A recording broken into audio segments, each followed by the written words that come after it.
It was supposed to be a relaxing weekend at the cabin. My friends and I had been planning this getaway for months.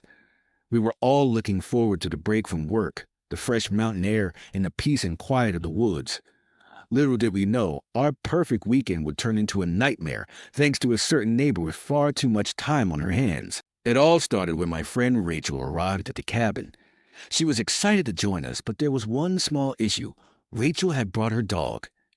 Now, normally that wouldn't be a problem at all, but this particular HOA, Homeowners Association, had a history of being extremely picky about the smallest things. Dogs were allowed, but only if they were kept on a leash at all times, even in the backyard. Of course, Rachel's dog wasn't wearing a leash when she arrived. We didn't think much of it at first. We were on private property, and there was no one else around. But a few hours into the evening, there was a knock at the door. It was none other than the HOA president, Mrs. Douglas. She was an older lady, very stern-looking, with an attitude to match. "Your guest is breaking the rules," she said, pointing toward the backyard where Rachel's dog was happily running around.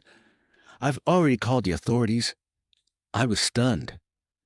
I tried to explain that we were on our own property, but Mrs. Douglas wasn't having it. "I've already called 911, she said, walking away without another word. My heart sank. What kind of person calls 911 over something like this? A few minutes later, sirens could be heard in the distance. As they got closer, Grandpa, who was visiting us for the weekend, walked out onto the porch with a slow, deliberate pace. He had this calm, almost unsettling way about him that always made you feel like he knew exactly what to do in any situation. The police arrived, and one of the officers approached Grandpa. "Sir, we've been called here for a disturbance involving a dog." Grandpa, without skipping a beat, looked the officer in the eye and said, "You came all the way up here for a dog running around on our property? You better believe I'm going to have some words with Mrs. Douglas."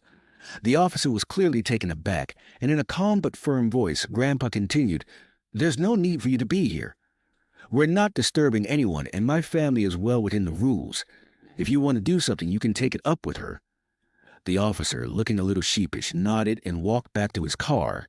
The situation was diffused, and Mrs. Douglas? Well, she was nowhere to be seen after that. The next day, we ran into her at the local store. She avoided eye contact, and the tension in the air was thick.